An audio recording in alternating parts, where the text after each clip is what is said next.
할렐루야. 예수님 부활하셨습니다. 우리는 그 부활의 증인으로서 살아가고 있습니다.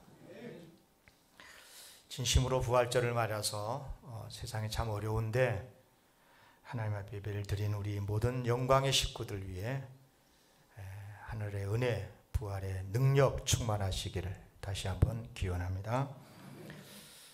삼국지를 저도 읽었는데 삼국지에 보면 재미있는 이야기가 참 많습니다. 거기 보면 유명한 일화가 있어요. 사제갈주 생중달 이런 말이 있는데 죽은 제갈 공명이 산 사마중달을 쫓아냈다, 이제 그런 뜻이죠. 사마중달은 위나라의 최고 지휘관이고요. 제갈 공명은 청나라의 최고 지휘관이었는데 이 두 나라가 전쟁이 일어나요. 중달은 군사력이 아주 대단했지만 이 제갈 공명의 지략을 이겨낼 수가 없어요. 근데 그때 이제 제갈 공명이 병이 들어서 쇠약해지기 시작했고, 자, 그래서 사마중달은 아주 신중하게 방어를 하면서 때를 기다리고 있었죠. 근데 결국은 제갈 공명이 죽습니다. 그리고 청나라는 이제 제갈 공명이 죽으니까 후퇴를 할 수밖에 없었고요. 그 기회를 중달이 놓치지 않죠. 제갈 공명이 죽은 것을 알고 추격을 합니다. 근데 갑자기 후퇴하기 시작했던 이 청나라 군대가 되돌아서더니 반격을 하는 것입니다. 그리고 놀랍게도 제갈 공명이 수리에 앉아서 지휘를 하고 있는 것입니다. 이 사마중달이 깜짝 놀래가지고 속았다, 우리가 그렇게 생각을 하고 급히 도망을 치죠. 근데 사실 그 수레에 앉아 있었던 이는 제갈 공명의 죽은 제갈 공명의 인형이었었죠. 중달이 속아서 도망간 겁니다. 사마중달이 왜 공격을 했습니까? 제갈 공명이 죽었다고 생각했기 때문이죠.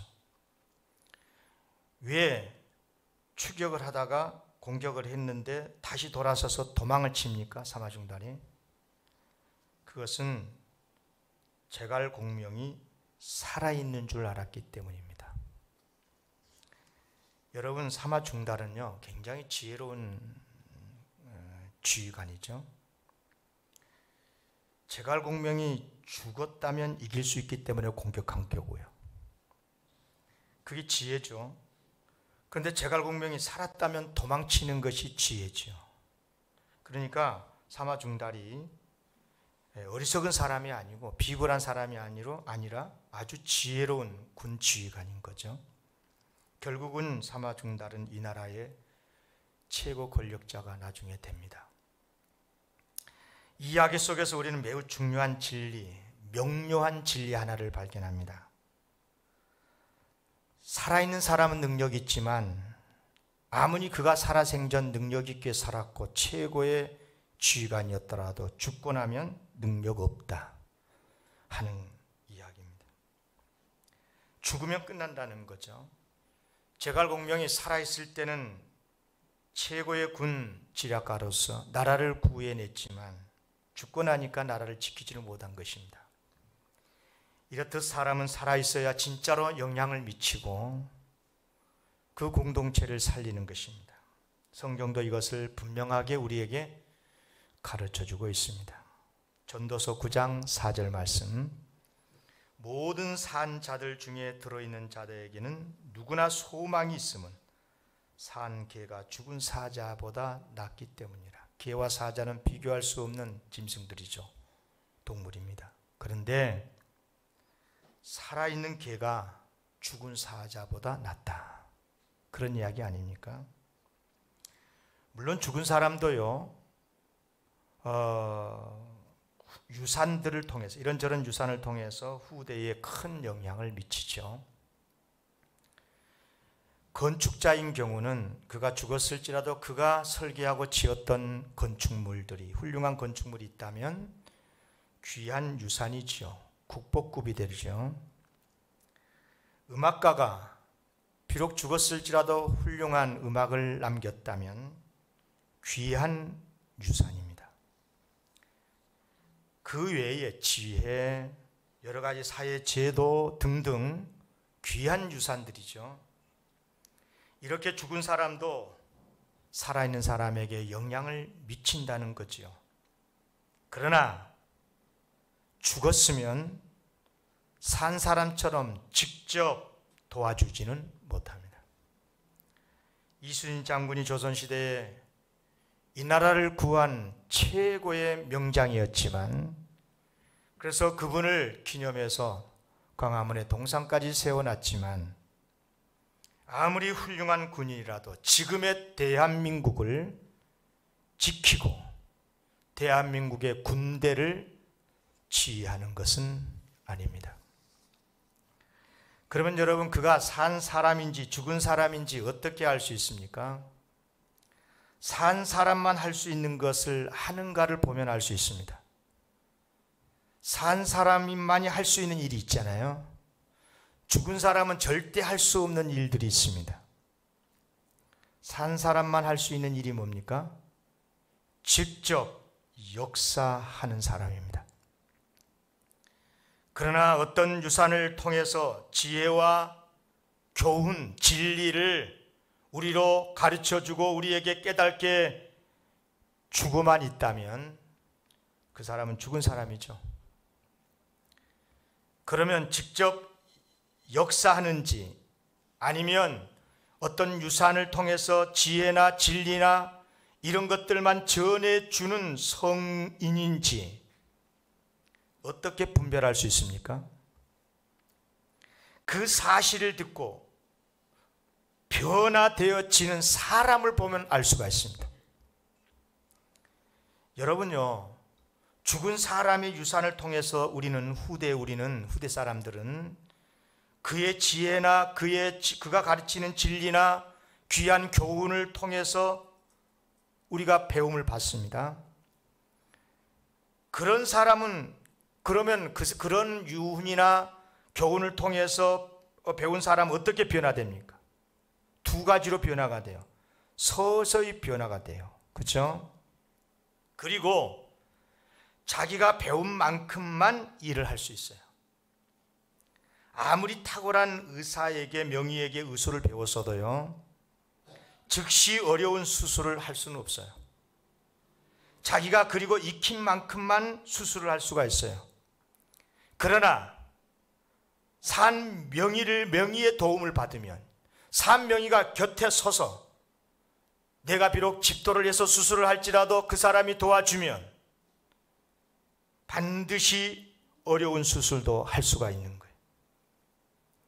그러니까 평범한 의사가 탁월한 의사 도움을 직접 받으면 어려운 수술도 하더라 이 말이에요. 그래요, 그 사람이 살아있느냐, 살아있는 사람의 영향을 받고 있느냐, 죽은 이에 죽은 사람의 유훈을 받아서 영향을 받고 있는 사람이냐, 무엇을 보면 아느냐?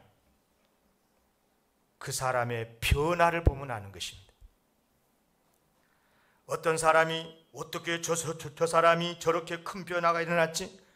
아니, 어제까지만 해도 저렇게 못된 사람이 오늘 어떻게 저 사람이 저렇게 새로운 사람이 됐는지 큰 변화가 일어났다면 그 사람은 단순히 배우기만 한 게 아니라 직접 살아있는 누군가의 능력 있는 도움을 받았다는 확실한 증거가 되는 것입니다. 여러분, 신앙생활도 똑같습니다. 여러분, 우리는 하나님을 믿는 사람들입니다. 어떤 하나님을 믿고 있습니까? 죽은 하나님을 믿는 사람입니까? 아니지요.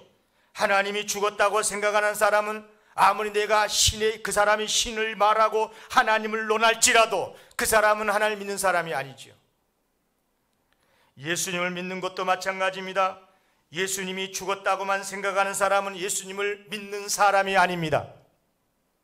그가 아무리 예수님의 십자가를 말하고 십자가의 희생을 말하고 십자가의 용서와 사랑을 말하고 그분의 그 귀한 사랑의 교훈을 받들어서 자기도 남을 위해서 희생하며 선하게 살지라도 그 사람은 예수 믿는 사람 아닙니다. 그런데 예수님이 죽었다고 생각하면서도 자신은 예수를 믿는다고 생각한 사람들이 의외로 많습니다. 이유는 뭐냐? 믿음을 오해하고 있기 때문입니다. 믿음이 뭐냐? 믿음은 예수님의 가르침대로 사는 것이 믿음이냐? 아니요. 예수님의 가르침대로 사는 것이 믿음이 아닙니다. 그런 사람들은 믿음이 예수님의 가르침대로 사는 거라고 생각한 사람들은 어떻게 말하느냐? 십자가를 말할 때도 대속 말하지 않습니다. 구속을 말하지 않습니다. 희생을 말하고 용서를 말하고 사랑만 말할 뿐입니다. 심지어 그런 사람들은 부활도 예수 정신이 부활했다라고 말하지 죽은 예수가 살아났다는 말은 하지 않습니다. 그래서 노동의식의 부활을 말하고 사회의 어떠한 정신의 부활을 말하지 예수 부활을 그들은 믿지 않습니다. 기독교인 아닙니다. 그것은 믿음이 아니기 때문입니다. 믿음이 뭐냐? 믿음은 의지하는 것을 말하는 것입니다. 예수님의 가르침대로 살아가되 살아계신 예수님을 의지하는 것이 믿음인 거예요. 아무리 예수님을 좋아하고 예수님 말씀대로 바르게 산다고 해도 예수님이 죽었다고만 생각하고 그가 남긴 정신 지혜를 받아들이고 있다면 그 사람은 믿음의 사람이 아닙니다. 왜? 믿음은 살아있는 예수님을 의지하는 것이기 때문입니다. 그래서 믿음은 예수님이 살아있다고 믿는 것입니다. 그래야 예수님을 의지할 수 있기 때문입니다. 죽은 사람을 의지해야 될 이유가 뭡니까? 죽은 사람의 교훈을 받들고 그분의 유지를 받들고 그분의 유산을 귀하게 여기고 그런 정도는 할 수 있어도 죽은 사람 의지할 사람 아무도 없습니다. 그래야 예수님을 3분으로 믿어야 예수님 의지할 수 있고 그리고 살아계신 주님의 도우심을 직접 받기 때문에 순식간에 변화가 일어나고 그 변화는 살아계신 예수님과 동행하면서 사는 한 영원히 변하지 않습니다. 여러분, 예수님은 다시 사셨습니다. 어떻게 알 수 있습니까? 과학적으로 증명해서 알 수 있습니까? 어떤 학자들은 과학적으로 예수 부활을 증거해 보려고 노력하는 것을 봤습니다. 그러나 엄밀히 따지면 예수 부활은 과학적으로 증명될 수 없습니다. 왜냐?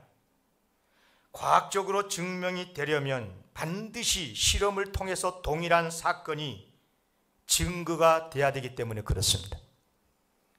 그런데 예수님이 딱 한 번 부활하시는데 어떻게 실험할 수 있습니까? 예수님을 다시 죽였다가 다시 살릴 수 있습니까?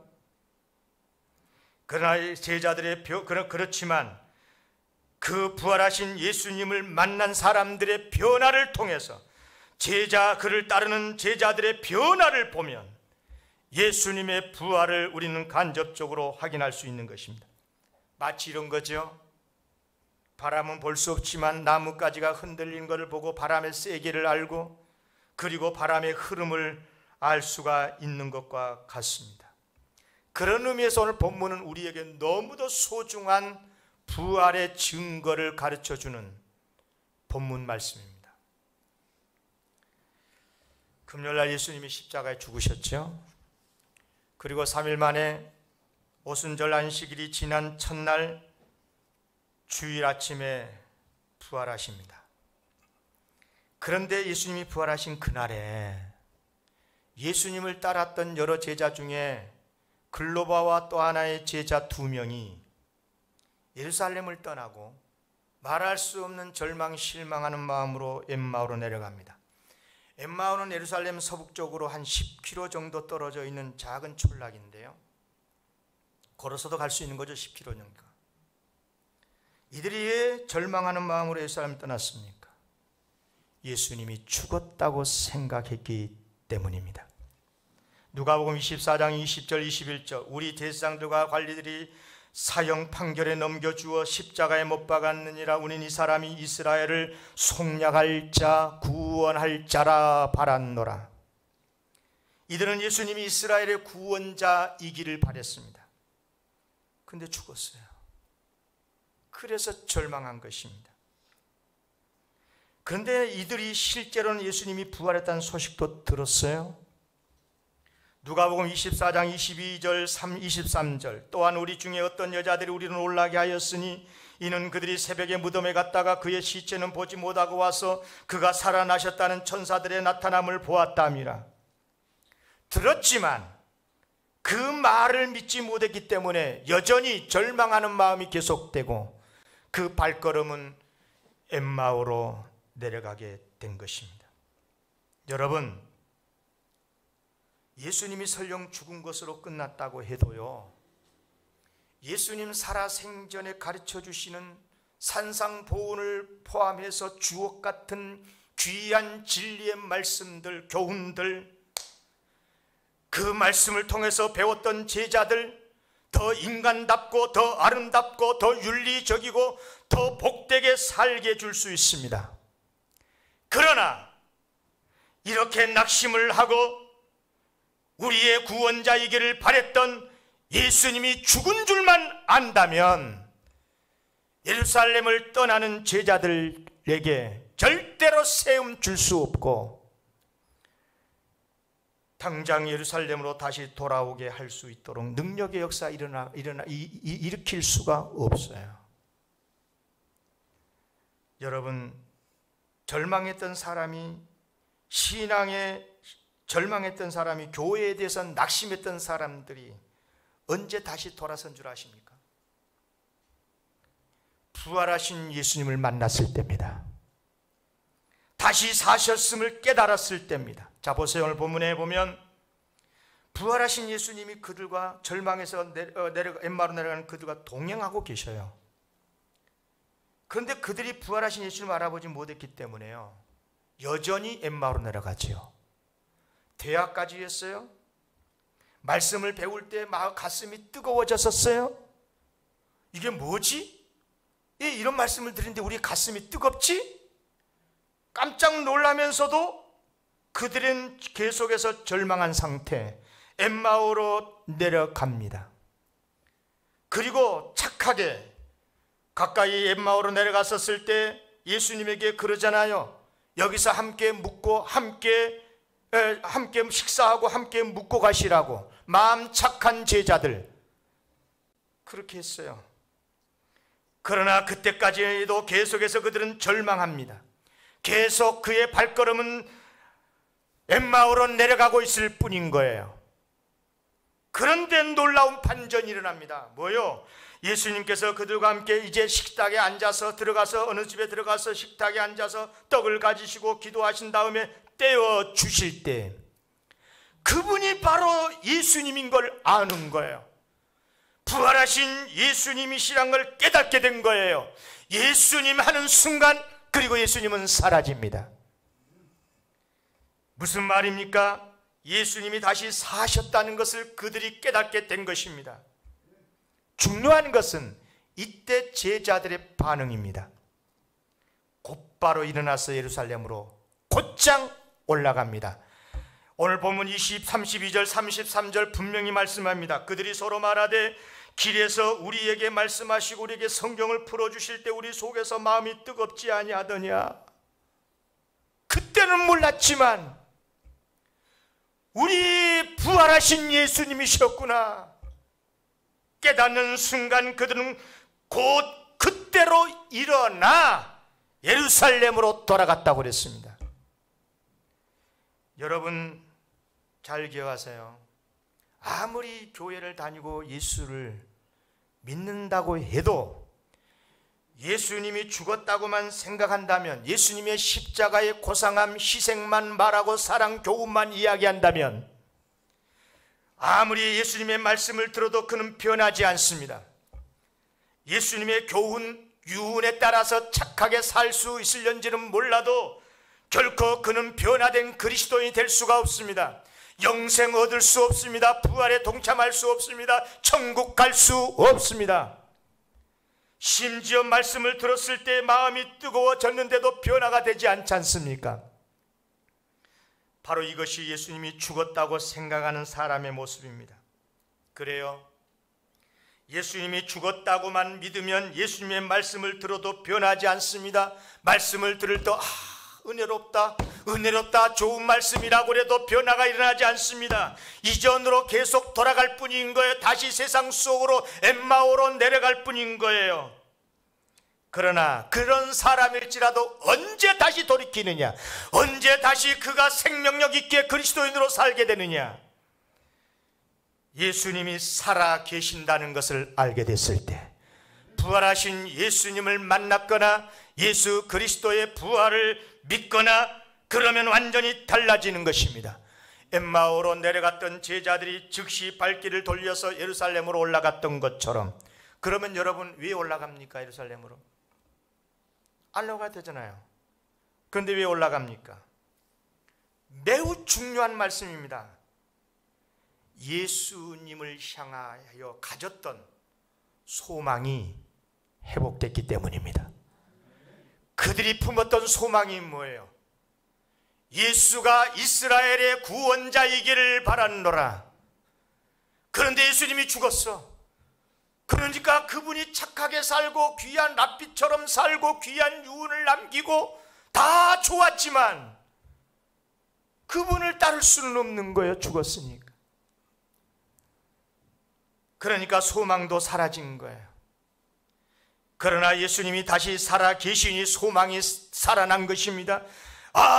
예수님이 우리의 그리스도가 맞구나, 우리의 영생의 주님이 맞구나, 우리를 끝까지 천국으로 인도하실 분이 맞구나. 이렇게 소망이 살아나니까 끝까지 어려움 속에서도 믿음을 지키게 되는 것이고 예루살렘으로 올라가게 되는 거예요.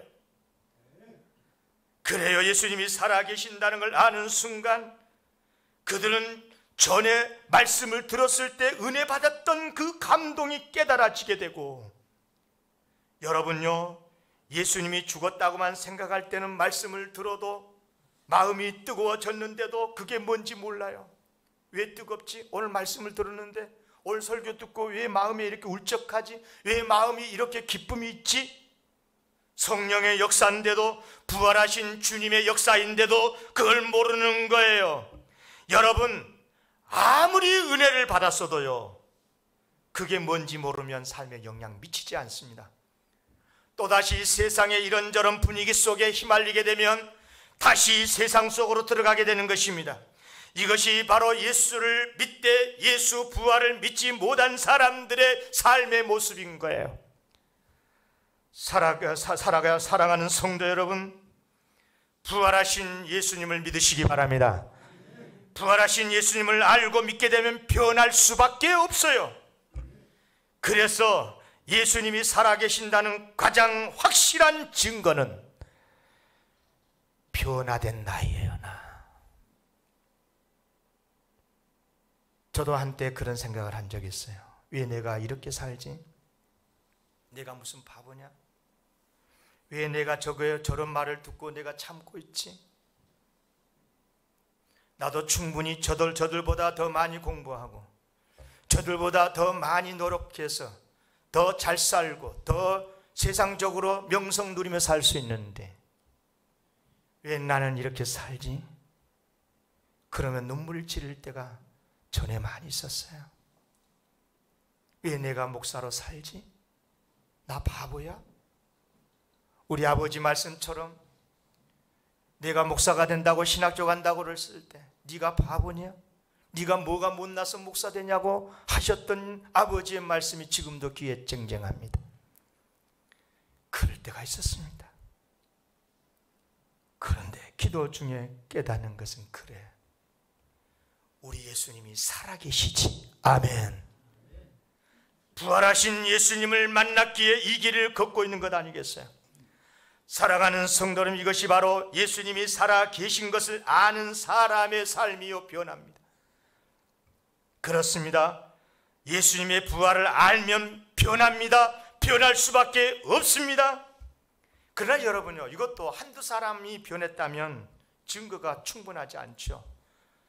이들이 착각해서 예수님 부활했다고 환상봤다고 오해할 수도 있어요. 실제로 초대교회에 그런 이야기가 많았어요.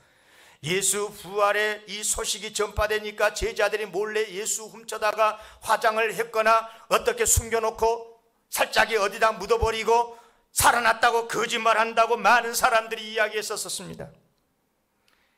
그런데 여러분, 두 사람만 변했습니까? 제자들이 변하고 수많은 사람들이 변했습니다. 아시다시피 예수님이 죽은 다음에 제자들이 숨었잖아요.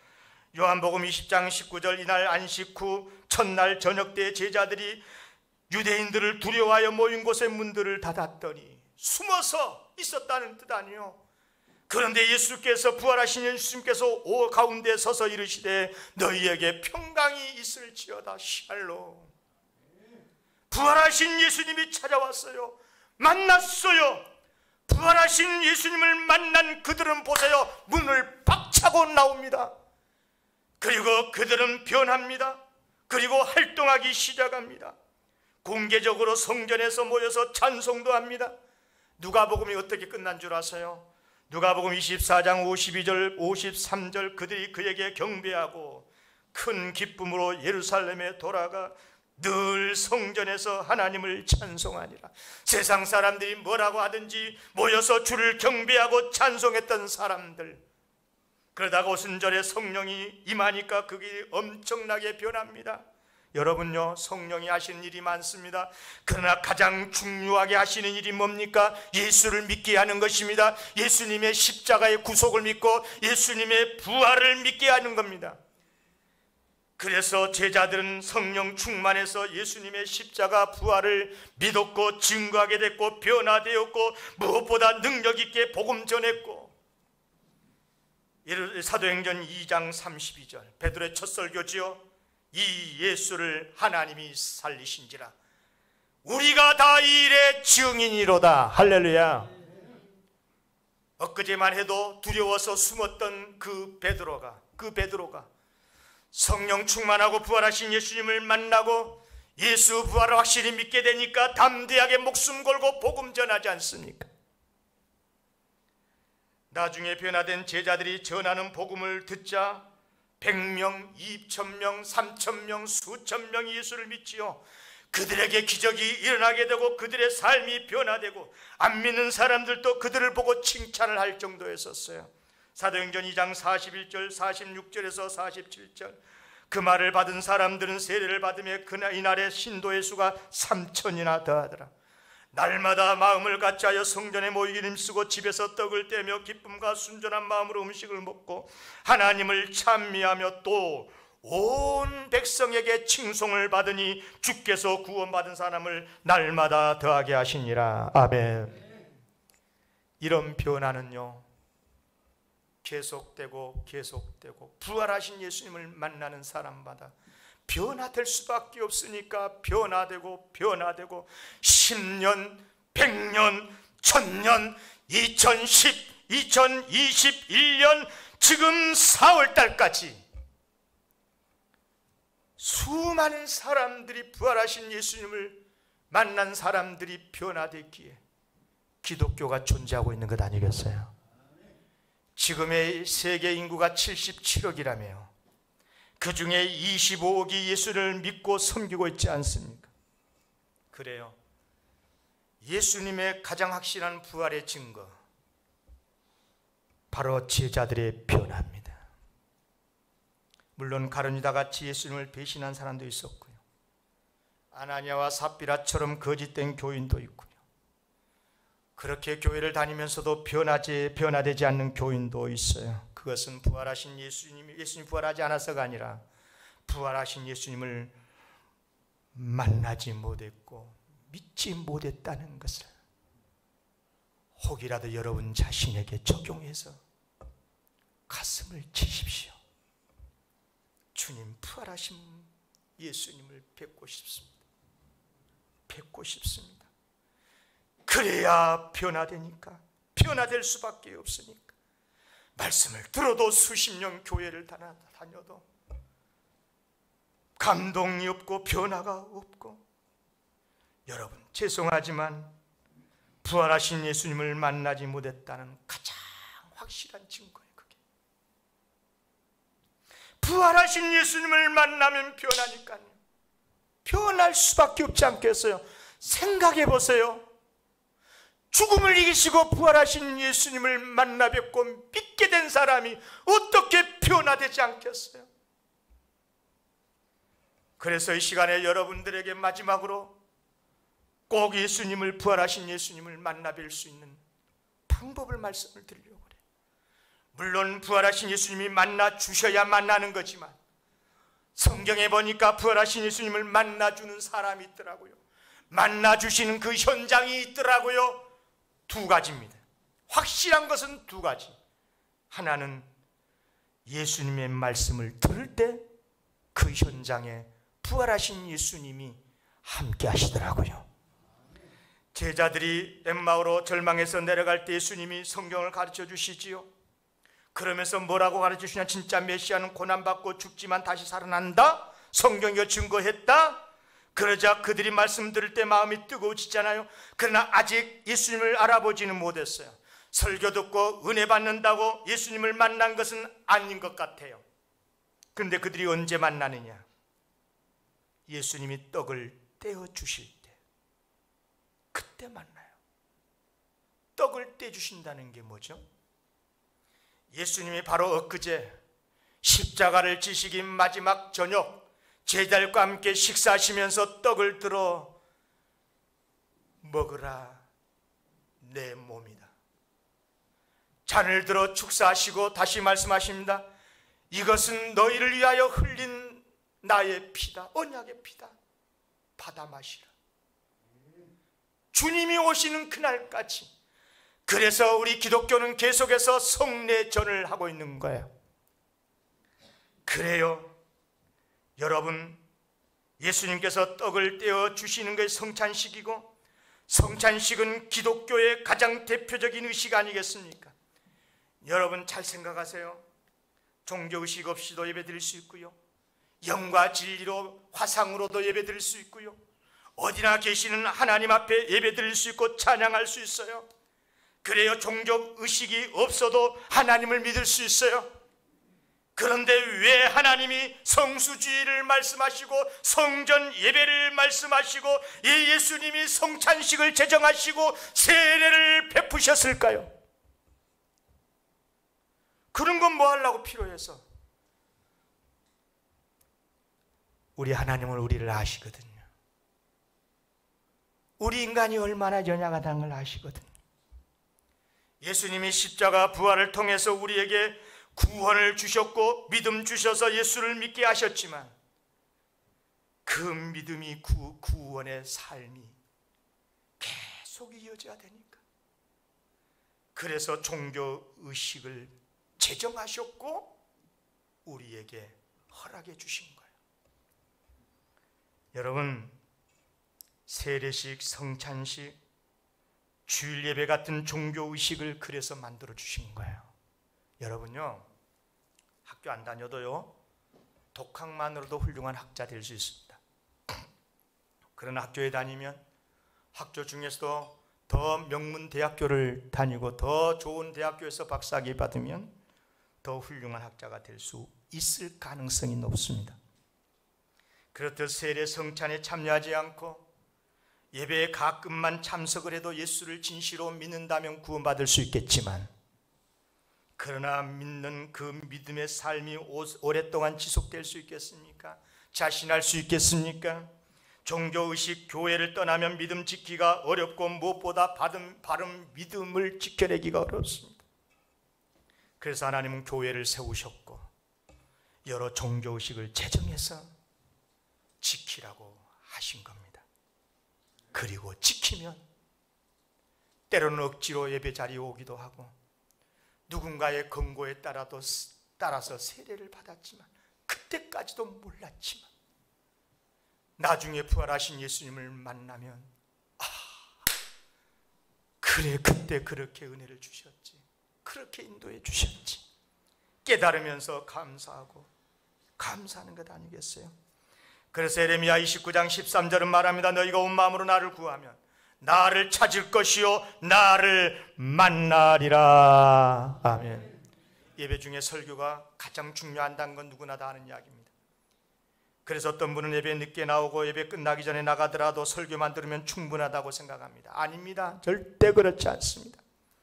영화 감상할 때 주요 장면만 보고 그 영화 다 봤다고 말하면 거짓말입니다. 배너라고 하는 영화에서 전차 경주는 명장면이지요. 그러나 그것만 보고 배너 영화 다 봤다고 하면 그 사람은 거짓말하고 있는 것입니다. 충분한 영화 감상 되지 못한 거죠. 예배도 마찬가지입니다. 말씀을 반드시 들어야 되겠지만 처음부터 전체 준비된 마음으로 와서 예배에 참여해야 되고, 그리고 다 온전하게 하나님 앞에 예배를 드리고 성도의 교제를 하면서 풍성한 은혜를 받고 나눌 때 귀한 성도로 발전하게 될 줄로 믿습니다. 어쩌자고 지금은 그 어느 때보다 예배 이기 속에 있습니다. 계속된 코로나로 인해서 나도 모르는 사이에 예배드림이 소원해지게 되고, 여러분 안다니까요. 하나님 어디나 계시고요, 어디서나 다 예배드릴 수 있어요. 그래요, 그럴 수 있어요. 그러나 그는 위기 때 그런 거예요. 여러분 속히 예배 현장 회복해야 될 줄로 믿습니다. 하나님께서 제정해 주신 자리 현장에 모여서 함께 예배드릴 날을 우리가 사모해야 될 줄로 믿습니다. 그래요.